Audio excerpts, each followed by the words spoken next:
Bismillahirrahmanirrahim. Welcome students to another video lecture. Today we will discuss about second year. Second year में आज हम लोग जो topic पढ़ने जा रहे हैं उसका नाम है द मूवमेंट्स इन प्लांट्स. तो हम यहाँ पे लिख लेते हैं द मूवमेंट्स इन प्लांट्स. तो याद रखें कि प्लांट्स जो हैं एक लिविंग ऑर्गेनिज़म हैं, एक ज़िंदा जानदार हैं, तो लिहाजा ये मूवमेंट कर सकते हैं. प्लांट्स जो हैं अनलाइक एनिमल्स लोकोमोशन नहीं कर सकते. एनिमल्स जो हैं वो लोकोमोशन भी कर सकते हैं और मूवमेंट भी कर सकते हैं. लोकोमोशन से मुराद ये हो जाएगी कि एक रेफरेंस से दूसरी रेफरेंस पे चले जाना, एक जगह को छोड़ के दूसरी जगह चले जाना अपने शिकार के पीछे अपनी खुराक के लिए, वो लोकोमोशन कहलाता है. प्लांट्स अपनी ही जगह पे रह के कुछ लिहाज की मूवमेंट्स कर सकता है लेकिन लोकोमोशन नहीं कर सकता. प्लांट की क्योंकि मूवमेंट जो है वो किसी ना किसी स्टिमुलस की वजह से हो सकती है. There are various types of stimulus. किसी मुहर्रिक की वजह से हो सकती है. वही मुहर्रिकात ही हम लोग इसमें देखेंगे कि वो कौन कौन सी वजूहात है, वो कौन कौन से स्टिमुलस हैं और किस तरह की जो मूवमेंट्स हैं प्लांट्स के अंदर होती हैं.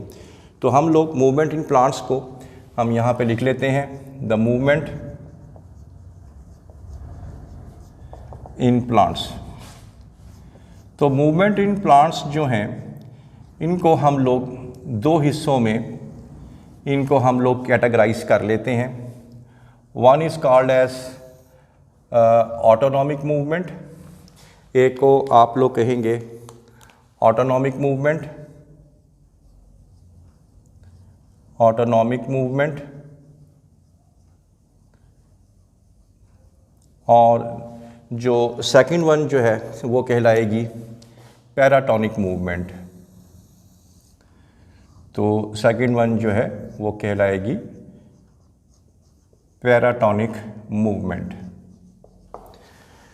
ऑटोनॉमिक मूवमेंट जो है, ऑटोनॉमिक और पैराटोनिक में फ़र्क क्या हुआ? It is the movement of plant due to internal stimulus. Internal stimulus अंदरूनी स्टिमुलस की वजह से, अंदरूनी वजूहात की बिना पे जो प्लांट के अंदर जो स्टिमुलस क्रिएट होते हैं उसकी वजह से जो प्लांट मूवमेंट करता है उसको हम लोग कहते हैं ऑटोनॉमिक. जबकि paratonic movement the movement of the plant due to external stimulus. किसी बैरूनी एनवायरमेंटल माहौल की वजह से कोई तब्दीली आती है तो उसकी वजह से प्लांट कोई मूवमेंट करता है तो वो कहलाता है पैराटोनिक मूवमेंट. ऑटोनॉमिक मूवमेंट को आगे हम लोग फर्दर जो है वो क्लासीफाई कर लेते हैं. इसमें सबसे पहली जो कैटेगरी हम लोग बनाने जा रहे हैं उसको हम लोग कहते हैं टैक्टिक मूवमेंट. एक को हम कहेंगे tactic movement due to internal stimulus, tactic movement. और नंबर 2 पे हम लोग लेके आते हैं टर्गर मूवमेंट्स को.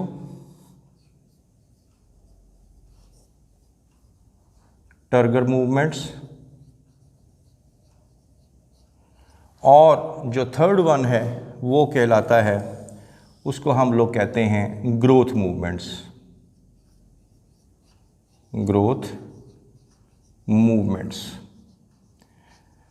Let us discuss these 3 types of movement in detail. तो सबसे पहले यहाँ पे हमने पहले लिखा टैक्टिक मूवमेंट, फिर हम लोगों ने लिख दिया टर्गर मूवमेंट्स और थर्ड वन में हमने लिख दिया ग्रोथ मूवमेंट्स. तो इसमें सबसे पहले टैक्टिक मूवमेंट्स क्या होती हैं? Tactic movements it is a type of autonomic movement in which an organism और ऑर्गेनल जो है वो इंटरनल वजूहात की बिना पे, इंटरनल स्टिमुलस की वजह से एक जगह से दूसरी जगह मूव कर जाता है. तो ये आप लोगों ने इसके अंदर बता देना है. एक जगह से दूसरी जगह कंप्लीटली चले जाना किसी ऑर्गेनिज्म का या किसी ऑर्गेनल का. ऑर्गेनिज्म का नाम यहाँ पे इसलिए ले दिया गया है, प्लांट तो एक जगह से दूसरी जगह नहीं जा सकते, लेकिन कुछ हमने पढ़े थे एलजी के अंदर जिनको हम लोगों ने, जिसमें यूग्लिना पढ़ा था हम लोगों ने, इस तरह के कुछ जानदार होते हैं जो कि एक जगह से दूसरी जगह पे मूव कर जाते हैं। तो ये प्लांट में तो नहीं आते, लेकिन ये ऑर्गेनिज़म यहाँ बता दिए। लेकिन ऑर्गेनल के हिसाब से अगर देखा जाए, ऑर्गेनल के हिसाब से अगर प्लांट की एग्जांपल दी जाए तो हम एग्जांपल दे सकते हैं क्लोरोप्लास्ट की। अब क्लोरोप्लास्ट जो है आपको पता है कि ये एक ऑर्गेनल है और ये मेम्ब्रेन बाउंडेड ऑर्गेनल है। और आपको ये भी मालूम है कि सेल के अंदर एक फिनोमेना होता है जिसको कहते हैं साइक्लोसिस या साइटोप्लाज्मिक स्ट्रीमिंग। अब ये क्या है, इसकी थोड़ी सी डायग्राम समझ लेते हैं कि फ़र्ज़ कर लेते हैं ये एक सेल है और ये दूसरा सेल है, ये प्लांट के सेल्स हैं जी, और ये सेल जो हैं एक दूसरे के साथ अटैच्ड हैं through plasmodesmata. Chapter 14 first year में आप लोग पढ़ चुके हैं प्लाज्मोडेस्मेटा। और यहाँ पे ये इनके वैक्यूल्स हैं और यहाँ पे ये मैं बना देता हूँ क्लोरोप्लास्ट। ये देखें क्लोरोप्लास्ट हैं ये, अभी क्लोरोप्लास्ट है। अब क्योंकि हर वक्त साइक्लोसिस हो रही होती है और ये जो हैं ये एक जगह से दूसरी जगह पे क्लोरोप्लास्ट जो हैं मूव कर रहे होते हैं और वापस आ रहे होते हैं। अब फ़र्ज़ करते हैं एक साइड पे, इस साइड पे रोशनी जो है लाइट ज़्यादा है, तो क्लोरोप्लास्ट जो हैं वो एक साइड पे मूव करके दूसरी साइड पे आ जाएंगे और वो ज़्यादा से ज़्यादा रोशनी को एब्जॉर्ब कर पाएंगे। तो ये क्यों हुआ है? साइक्लोसिस की वजह से हुआ है, इंटरनली हुआ है। लिहाजा इस मूवमेंट को हम लोग कहेंगे टैक्टिक मूवमेंट। तो ये क्योंकि रोशनी के साथ इसका लिंक है तो लिहाजा इसको हम लोग कहेंगे फोटोटैक्टिक मूवमेंट, फोटोटैक्टिक। इसी तरह टैक्टिक मूवमेंट में जहां हम पढ़ रहे हैं, एक को अभी हम लोगों ने पढ़ा फोटोटैक्टिक, फोटोटैक्टिक लाइट के साथ इसका क्योंकि रिलेशन बन रहा है तो फोटोटैक्टिक हुआ। तो क्या हुआ इसमें, क्लोरोप्लास्ट एक जगह से साइक्लोसिस करता हुआ दूसरी जगह पहुंच गया। इसी तरह एक और भी इसमें आ सकता है जिसको हम लोग क्या कहते हैं, कीमोटैक्टिक, कीमोटैक्टिक। अब कीमोटैक्टिक में क्या होगा कि इसके अंदर अगर हम बात कर लें कि ये हमारे पास आर्चिगोनियम है, इसके अंदर एग है, ये हमारे पास एंथ्रीडियम है, एंथ्रीडियम है, और एंथ्रीडियम के अंदर जो है एंथ्राजॉइड या स्पम्स होते हैं। तो ये जो स्पम्स हैं ये पानी में ट्रैवल करते हुए एक जगह से दूसरी जगह यानी एग तक पहुंच जाते हैं। ये केमिकली डिटेक्ट, क्योंकि आर्चिगोनियम जो है उसमें से, एग में से एक ख़ास तरह का केमिकल जो है वो रिलीज़ हो रहा होता है, तो वो उसको डिटेक्ट करते हुए वो एग के अंदर दाखिल हो जाते हैं। तो ये क्योंकि केमिकल को डिटेक्ट करते हुए आए हैं तो लिहाजा ये हो जाएंगे कीमोटैक्टिक और ये हो जाएंगे फोटोटैक्टिक। तो टैक्टिक मूवमेंट की आगे दो इकसाम हो गई, एक हो गई फोटोटैक्टिक और एक हो गई कीमोटैक्टिक। अब याद रखें, अगर मूवमेंट जो है टूवर्ड्स स्टिमुलस हो रही हो तो वो पॉजिटिव जो है टैक्टिक कहलाएगी, और अगर अवे फ्रॉम स्टिमुलस हो रही होगी तो वो नेगेटिव टैक्टिक मूवमेंट कहलाएगी। मिसाल के तौर पे अब यहाँ पे क्लोरोप्लास्ट जो हैं वो टूवर्ड्स लाइट जा रहे हैं, लिहाजा ये पॉजिटिव कीमोटैक्टिक कहलाएगा। इसी तरह अगर कोई प्लांट की रूट्स हैं वो केमिकल्स की तरफ जा रही हैं, क्योंकि वो केमिकल उसको चाहिए, तो वो रूट्स जो उसकी तरफ जाएंगी तो वो पॉजिटिव कीमोटैक्टिक मूवमेंट कहलाएंगी। और अगर ऐसा कोई केमिकल है जिसे रूट्स बचना चाह रही हैं, वो मुज़िर हैं, जहरीली हैं और रूट्स उनसे दूर हटती हैं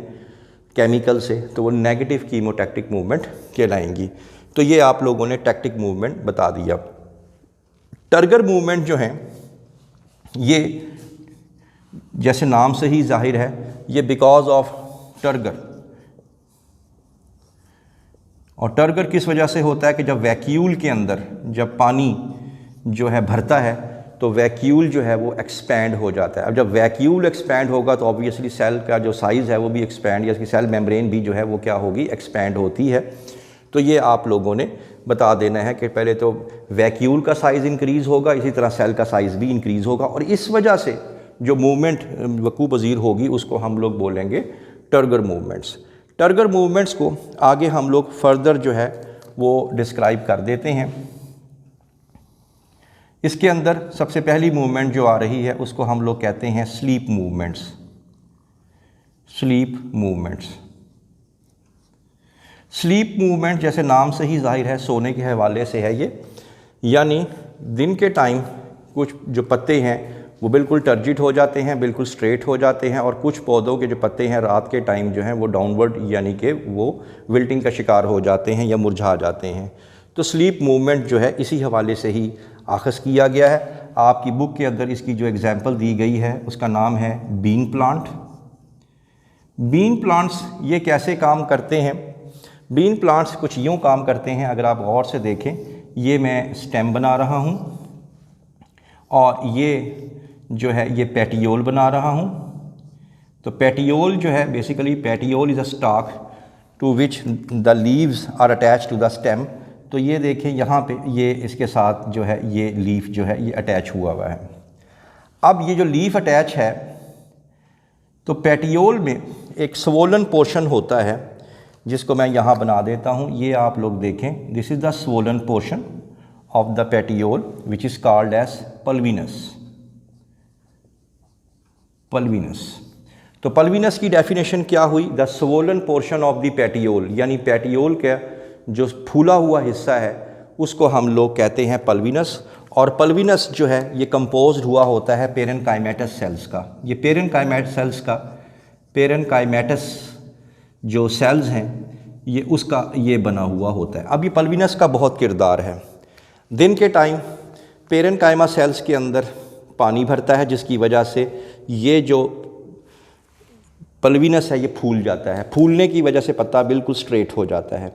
लेकिन रात के टाइम इस पल्विनस में से पानी निकलना शुरू हो जाता है और पल्विनस का साइज़ छोटा होना शुरू हो जाता है क्योंकि पानी बाहर जा रहा है। टायर में से हवा निकलती है तो टायर वापस अपनी ओरिजिनल शक्ल पे चला जाता है।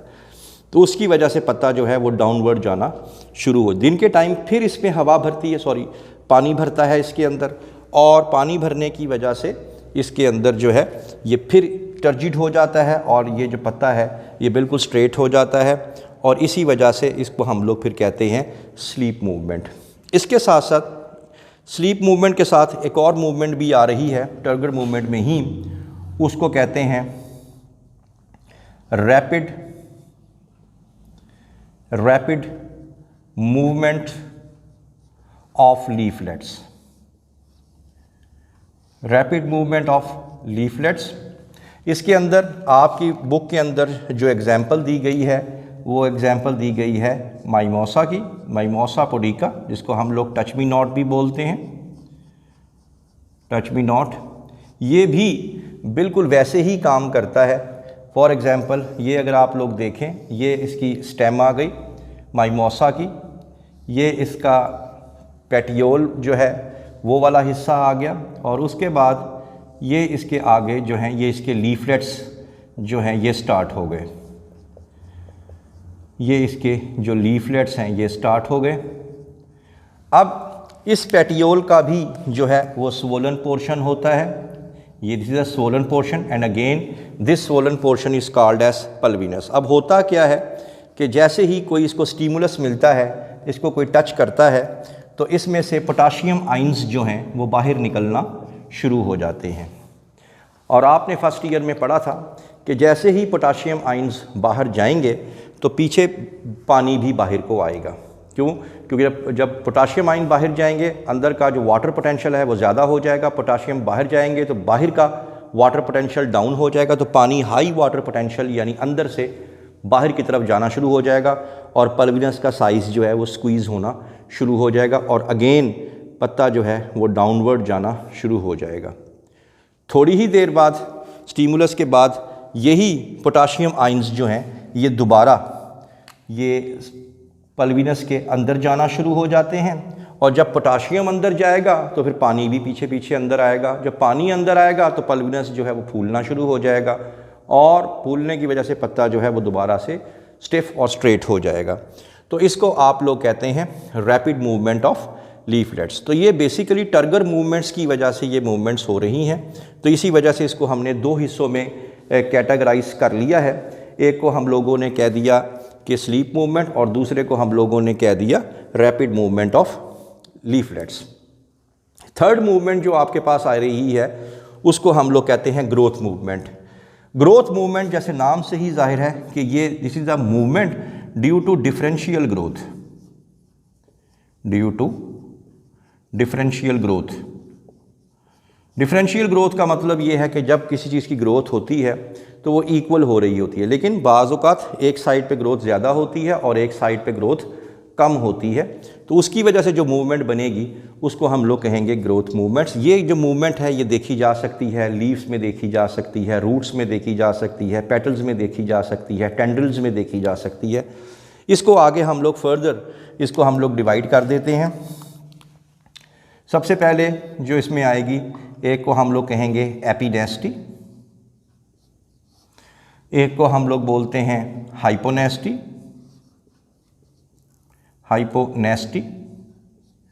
और एक को हम लोग बोलते हैं न्यूटेशन। तो एपिनेस्टी, हाइपोनेस्टी एंड न्यूटेशन। एपिनेस्टी में क्या है? एपिनेस्टी देखा जा सकता है ये फिनोमेना लीफ के अंदर। इसके अंदर क्या होगा कि अगर आप लोग देखें, ये अभी ये जो इसके अंदर लीव जो हैं ये करली पोजीशन में आए हुए हैं। अब क्या होगा, जब ऊपर वाला हिस्सा और नीचे वाला हिस्सा लीफ का, जब ऊपर वाला हिस्सा ज़्यादा ग्रोथ करेगा और एज़ कम्पेयर टू नीचे वाले हिस्से के, तो ये जो लीफ है वो बर्ड कंडीशन से जो है वो ओपन होना शुरू हो जाएगा, तो इसलिए वो लीफ जो है वो स्ट्रेट हो जाएगा। यानी ये थोड़ी ही देर बाद जब इसके अंदर ग्रोथ होगी तो ये लीफ जो है ये बिल्कुल स्ट्रेट होना शुरू हो जाएगा, कुछ इस तरह से। तो इसको हम लोग कहेंगे एपिनेस्टी। यानी जब अब upper side of the leaf जो है वो grow more as compare to the lower one, तो the leaf will be straightened, तो इसको हम लोग कहेंगे एपिनेस्टी। और इससे क्या होगा, ओपनिंग ऑफ द लीफ हो जाएगा, तो इससे लीफ या पेटल्स वगैरह इससे ओपन हो जाते हैं। हाइपोनेस्टी इसका रिवर्स होता है। इसमें क्या होगा, इसमें ये होगा कि जब लोअर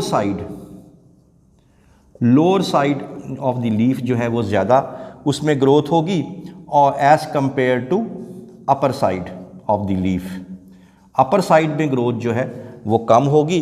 तो फिर आप खुद ही देख लें कि जब लोअर साइड में ग्रोथ ज़्यादा होगी, अपर में ग्रोथ नहीं होगी, तो ये दोबारा से कर्ल हो जाएगा और ये दोबारा से बड कंडीशन में आ जाएगा। तो एपिनेस्टी में क्या हुआ, एपिनेस्टी में अपर साइड पे ग्रोथ ज़्यादा होती है, लोअर साइड पे ग्रोथ कम होती है। हाइपोनेस्टी में क्या होता है कि लोअर साइड पे ग्रोथ ज़्यादा होती है, अपर साइड पे ग्रोथ कम होती है। तो ये आप लोगों ने इसमें बता देना है। लास्ट वन जो है वो इसमें आ जाएगा न्यूटेशन। न्यूटेशन को हम लोग जिग-जैग मूवमेंट भी कहते हैं। जिग-जैग मूवमेंट इसको क्यों कहते हैं कि जब टेंड्रिल्स वगैरह, जब शूट्स वगैरह बाहर निकलती हैं तो ये कुछ इस तरह से जिग-जैग मूवमेंट में बाहर जाती हैं। तो ये स्पायरली जो है ये ऊपर इस तरीके से जिग-जैग ऊपर इनको जाने को हम लोग कहते हैं न्यूटेशन। ये न्यूटेशन बुनियादी तौर पे क्यों होती है, इसकी वजह ये है कि अगर आप लोग ये देखें कि अगर यहाँ पे ये स्टेम जो है ये बाहर की तरफ या शूट जो है बाहर की तरफ को आ रही है, तो एक साइड की जो ग्रोथ है वो रुक जाती है, दूसरी साइड की जो ग्रोथ है वो चलती रहती है। फिर इसी तरह एक साइड की ग्रोथ जो है वो रुक जाती है, फिर दूसरी साइड की ग्रोथ जो है वो चलना शुरू हो जाती है। फिर इसी तरह एक साइड की ग्रोथ जो है वो चल पड़ेगी और दूसरी साइड की जगह जो है वो रुक जाएगी। और इस तरीके से जो है ये जिग-जैग मूवमेंट जो है ये इसमें वकूअ पज़ीर हो जाएगी।